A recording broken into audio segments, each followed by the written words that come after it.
Eugénie, je suis ravi d'être présent ici aujourd'hui en tant qu'adjoint à la maire de Paris en charge de la transition écologique et du plan climat. Et avec, il y a quelques jours, avec des collègues adjoints et adjointes à la mairie de Paris, David Béliard en charge des transports, Frédéric Ocard en charge du tourisme, Anne-Claire Boux en charge de la santé, nous avons appelé à rejoindre cette mobilisation et à voter évidemment pour la régulation du trafic aérien et notamment l'interdiction des vols de nuit. À Paris, le trafic aérien, ça représente un tiers, et c'est de loin le premier poste émetteur de gaz à effet de serre, un tiers de l'empreinte carbone de la ville de Paris. Un tiers de l'empreinte carbone. Il y a vraiment urgence à réduire le trafic aérien pour des raisons climatiques. C'est le Haut Conseil pour le climat qui le dit. On a eu les études de l'ADEME. Il n'y a pas d'autre stratégie pour le trafic aérien, pour décarboner le trafic aérien, que de réduire ce trafic aérien et en particulier la nuit. Le problème, c'est que la direction qui est prise par le secteur du trafic aérien n'est pas du tout celle-là, puisqu'on assiste, on a eu le témoignage des élus proches de Beauvais. On va assister dans les prochaines années à une explosion du trafic aérien sur tous les aéroports franciliens, et c'est en contradiction totale avec les objectifs de l'accord de Paris sur le climat. Aéroport de Paris attend pour les années futures un trafic bien supérieur à celui qui était antérieur au Covid. Donc c'est pour sortir de ce déni qu'à l'initiative du groupe écologiste au Conseil de Paris, on a fait voter un vœu pour la première fois à Paris pour demander la baisse de 12% des créneaux d'atterrissage et de décollage par rapport au niveau de 2022, et ce dès 2025 pour tous les aéroports desservant le territoire parisien. On a reporté cette mesure, cette demande très importante qu'on adresse au nouveau ministre des Transports, Patrice Vergriete, dans le nouveau plan climat de la ville de Paris, et qui reprend cette demande de réduction du trafic aérien.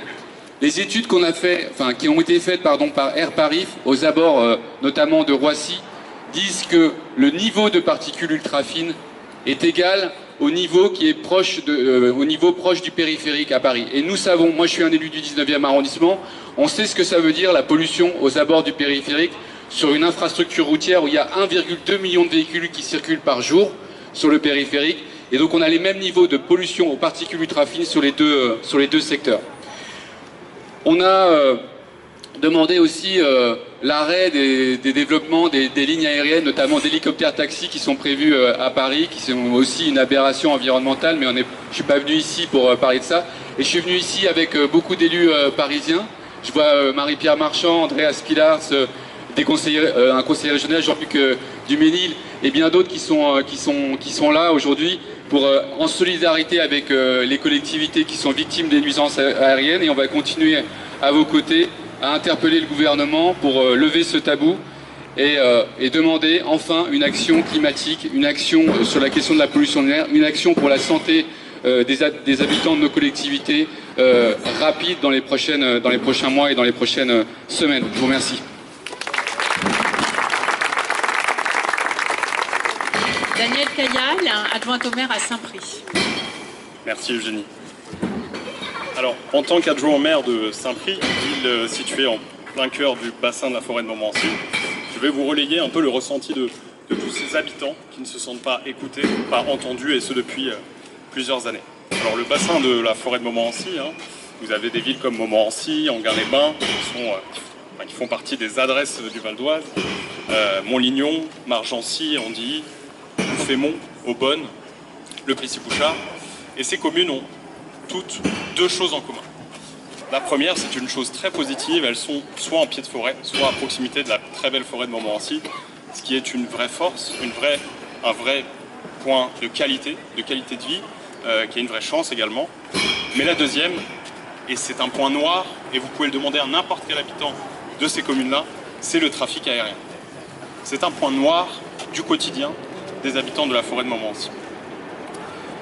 Pour vous dire à quel point le combat des nuisances aériennes nous tient à cœur dans ce secteur, vous avez la députée, Madame Naïma Mouchou, qui est également vice-présidente de l'Assemblée nationale, qui est députée du Val d'Oise sur la 4e circonscription, donc en plein cœur de cette zone, qui a proposé un texte de loi, comme l'a cité mon cher collègue maire de Gonesse, fin d'année 2023. Le balai des avions incessants au-dessus de nos têtes, et notamment en été, qui nous empêche de profiter de nos villes-jardins, parce qu'on est sur des territoires avec beaucoup de maisons, de jardins, de pavillons, des espaces verts, des forêts qui nous empêchent d'en profiter, qui nous empêchent de dormir les fenêtres ouvertes en plein été, d'avoir très chaud le soir, et juste trop gênant. Voilà. On a quand même des riverains aujourd'hui qui viennent me voir, qui me disent « Monsieur Kayal, on en est à regretter l'époque du confinement. L'époque où le ciel était apaisé, le ciel était sans avion. » Voilà. Alors, soyons honnêtes, dans ce bassin, on a quand même des personnes qui prennent l'avion, mais de manière raisonnable. Voilà. Et l'idée aujourd'hui de ce combat, ce n'est pas d'arrêter le trafic aérien, mais c'est bien de le plafonner. On a l'impression qu'il n'y a pas de règles sur le sujet. On est à plus de 450 000 vols sur l'aéroport de Roissy-Charles de Gaulle, puisque dans notre zone, c'est bien sûr l'aéroport de Roissy-Charles de Gaulle qui nous concerne. Et on a l'impression, pourtant on est en France, un état de droit, un état de loi, et on a l'impression qu'il n'y a pas de règles sur le sujet. On s'est battu pour la non-ouverture d'un nouveau Terminal 4, mais on sait que le sujet va revenir sur la table. Et l'idée vraiment de ce combat, c'est de plafonner, de fixer des règles. Voilà. Aujourd'hui, on a l'impression qu'il n'y a pas de règles et que le trafic peut passer de 450 000 à 600 000 du jour au lendemain. Merci pour votre écoute. Merci Daniel. Monsieur Gonzalez, maire de Villeneuve-le-Roi, ex-président de Bruit Paris et conseiller à la métropole du Grand Paris sur le bruit. Merci beaucoup. Merci. D'abord, un grand merci pour l'organisation de cette manifestation. Parce qu'on a besoin de rythmer les choses, de rabâcher, c'est très important.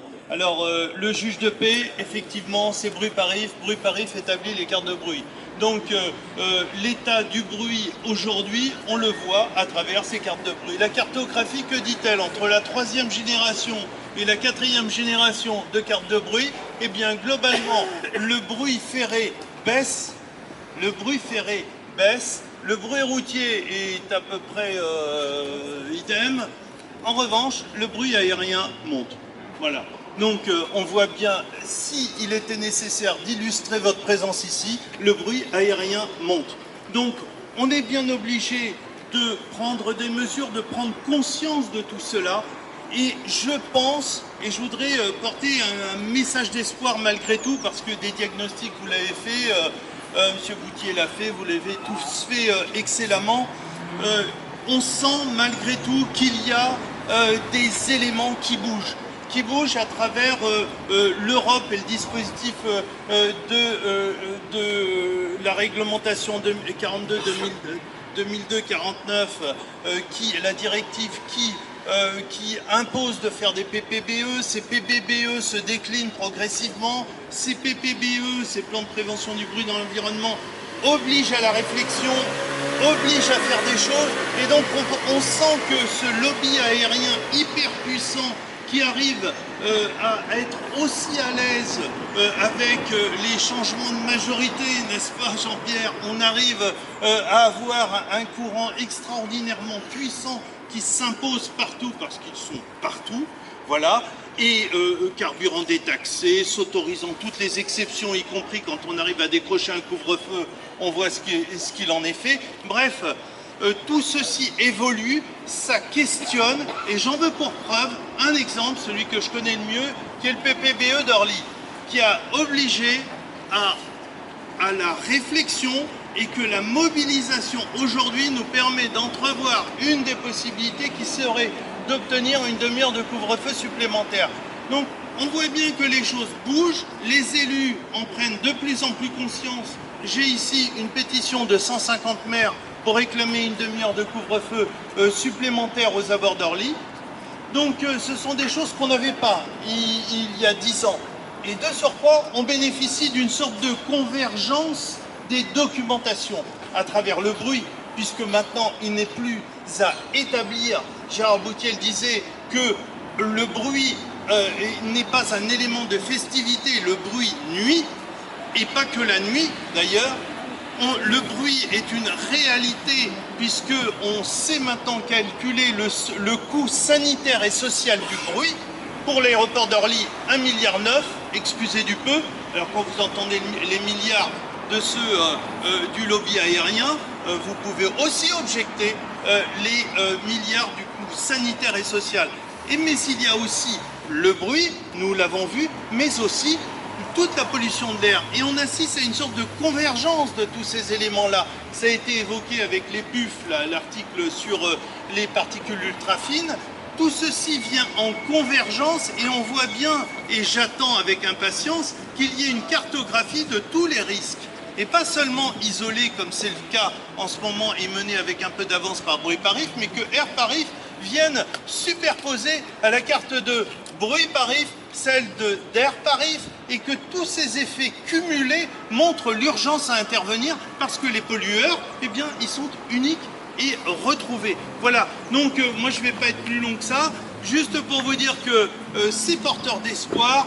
Continuons notre mobilisation. Je suis vraiment persuadé que le cours du temps nous sert, parce que plus ça va, plus les études viennent documenter les effets de pollution, de nuisance, de diminution d'années de vie en bonne santé. Et donc c'est tout cela qui, à l'approche du printemps, puisque nous sommes le premier jour du printemps, eh bien que ce soit le printemps de nos mobilisations pour que le bruit soit de moins en moins présent dans nos vies. Merci beaucoup.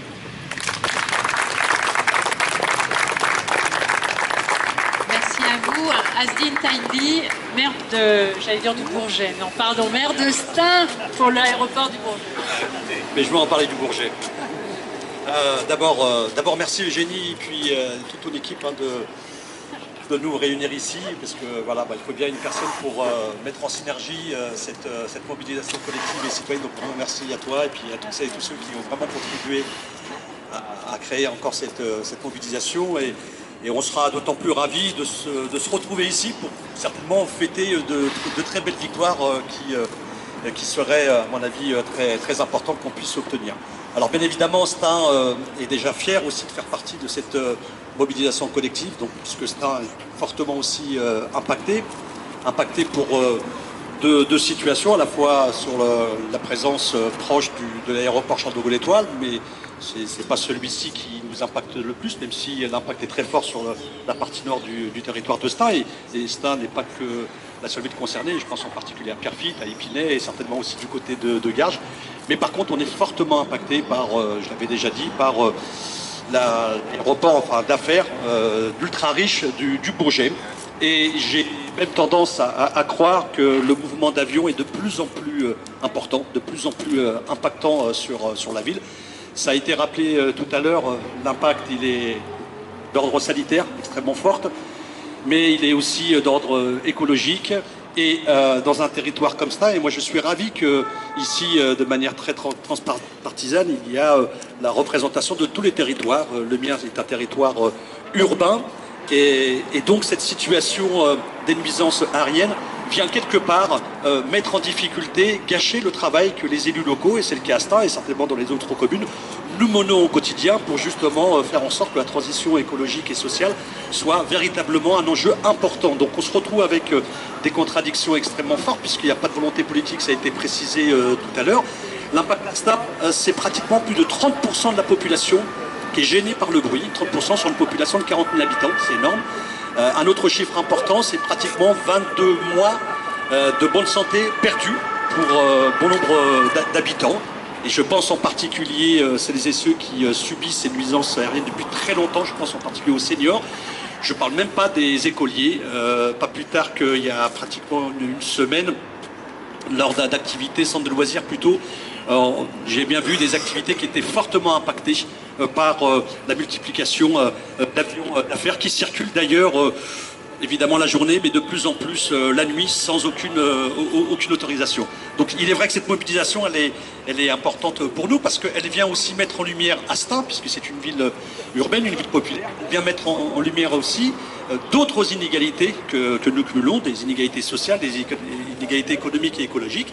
Et cette inégalité en matière de bruit est vraiment très très très alarmante, très inquiétante. Alors je suis d'autant plus inquiet que dans quelques mois, nous allons recevoir un événement planétaire, donc les JOP. Alors, évidemment, les habitants des territoires se déplaceront soit en bus, à vélo ou autre, mais on sait très bien qu'une partie de celles et ceux qui auront la chance de pouvoir accéder aux événements sportifs, certains viendront par jet, et c'est le cas en tous les cas pour celles et ceux qui vont atterrir sur l'aéroport d'affaires du Bourget, et je crains, tout comme la population, et je précise, tout à l'heure, ça a été dit tout à l'heure, évidemment, quelle que soit la consultation, je souhaite que la consultation soit la plus importante possible en matière de participation, mais il y a une majorité très large, silencieuse, qui ne supporte plus ces nuisances-là, mais qui, quelque part, et je sais que c'est le travail que nous faisons, nous les élus, quelque part se sent un petit peu résigné. Je pense qu'il faut arriver justement à inverser cette tendance. Pour finir, je voudrais vous donner quelques chiffres, mais que vous avez certainement l'impact de l'aéroport d'affaires d'Ultra Riche, qui survole au-dessus des villes comme ça, voilà, des personnes au CAC 40. L'impact est quand même assez préoccupant. Un jet privé pollue 10 fois plus qu'un avion de ligne classique.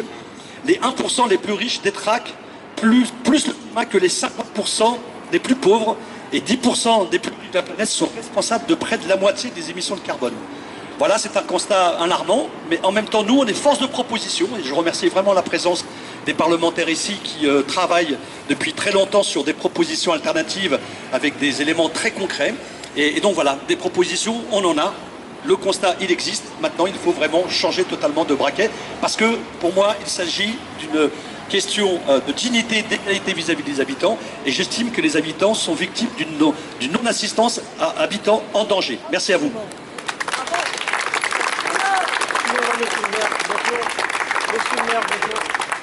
Ce que je vous propose maintenant, c'est que nous puissions communiquer à nos parlementaires ce que nous souhaitons porter. Est-ce que les 6 personnes qui prennent la parole peuvent venir ici? Parce que comme ça, vous aurez un micro.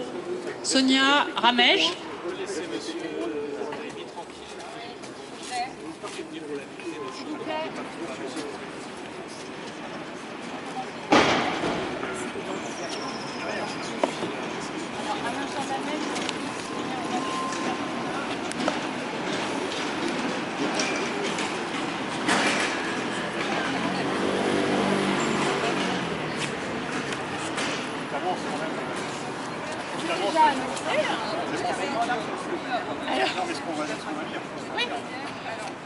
Donc on va vous lire le vœu que nous allons communiquer à nos parlementaires.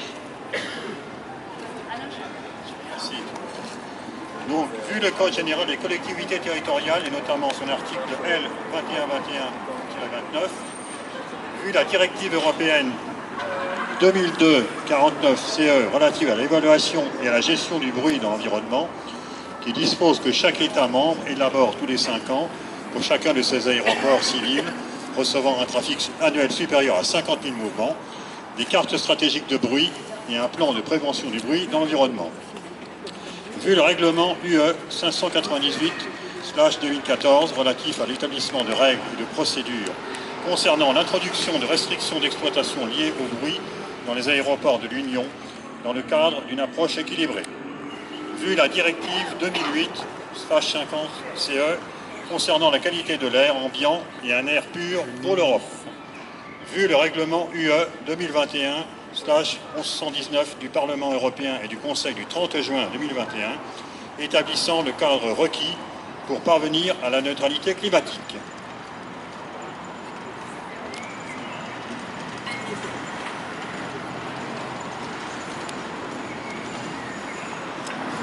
Considérant l'adoption du projet de plan de prévention du bruit dans l'environnement, PPBE, de l'aéroport Roissy-Charles de Gaulle pour la période 2022-2026. Considérant l'élaboration en cours des plans de prévention du bruit dans l'environnement d'Orly et du Bourget pour la période 2024-2028. Considérant qu'en 6 ans, autour de l'aéroport de Roissy-Charles de Gaulle, la population exposée à un dépassement de la valeur limite d'exposition LDN 55 en journée a augmenté de 23% et la population exposée à un dépassement de la valeur limite d'exposition LNight 50, donc la nuit, a augmenté de 80%. Autour de l'aéroport d'Orly, la population exposée à un dépassement de la valeur limite d'exposition LDN 55 journée a augmenté de 34%. Et la population exposée à un dépassement de la valeur limite d'exposition LNight 50 nuit a augmenté de 91%. Considérant qu'1,9 million de franciliens riverains d'Orly, Roissy et Le Bourget sont exposés à un niveau de bruit aérien supérieur aux valeurs guides de l'OMS, au-delà desquelles les atteintes à la santé et au sommeil sont avérées. Sonia Roisin, adjointe à la transition de Marcoussis, où il n'y a pas qu'un centre national de rugby. Considérant qu'aucun objectif de réduction du bruit aérien et du nombre d'habitants impactés n'est fixé dans les projets de plan de prévention du bruit et de l'environnement. Considérant les 4 grands piliers définis dans le cadre du concept de l'approche équilibrée, premièrement, la réduction du bruit des avions à la source. Deuxièmement, la planification et la gestion de l'utilisation des sols. Troisièmement, les procédures opérationnelles d'exploitation de moindre bruit. Quatrièmement, et en dernier recours, les restrictions d'exploitation. Considérant que le 4e pilier de l'approche équilibrée doit être mis en œuvre de manière concomitante aux 3 premiers piliers compte tenu de l'augmentation du bruit constatée autour des 3 aéroports majeurs franciliens, considérant les conclusions de l'étude nationale prénommée « Discussion sur les effets du bruit des aéronefs touchant la santé » qui démontre que l'exposition au bruit des avions a des effets délétères sur l'état de santé perçu, sur la santé psychologique, sur la gêne, la quantité et la qualité du sommeil et enfin sur les systèmes endocriniens et cardiovasculaires. Cette augmentation de l'exposition au bruit est associée également à une mortalité plus élevée par maladie cardiovasculaire. Sabrina de Canton, première adjointe de Saint-Ouen. Considérant l'étude de Bruit Paris, impact sanitaire du bruit des transports dans la zone dense de la région Île-de-France, démontrant que les populations exposées au bruit aérien perdent jusqu'à 3 ans de vie et de bonne santé. Considérant le bilan des émissions polluantes en Île-de-France, établi par Air Paris en octobre 2022, sur la base des données de 2019, faisant état de l'augmentation de la pollution aux oxydes d'azote émis par le trafic aérien des 3 aéroports majeurs d'Île-de-France, de plus de 18% entre 2005 et 2019, pollution représentant 11% du total de la région, faisant du secteur aérien le 2e pollueur aux oxydes d'azote d'Île-de-France et le seul qui soit en hausse. Considérant la nécessité de préserver la santé, l'environnement, le cadre de vie et le bien-être des populations exposées aux nuisances engendrées par la circulation aérienne, considérant le rapport de l'ADEME, scénario de transition écologique pour le secteur aérien paru en 2022, démontrant que seule la réduction du trafic aérien en France de 13% entre 2019 et 2050 permettra au secteur aérien de réduire de 80% ses émissions de CO2, objectif inscrit dans le cadre de la stratégie nationale bas carbone, considérant que le gouvernement néerlandais a pris la décision de plafonner l'aéroport d'Amsterdam-Schiphol à 440 000 mouvements annuels afin d'en réduire les impacts sanitaires et climatiques, cet aéroport international ayant un trafic comparable à celui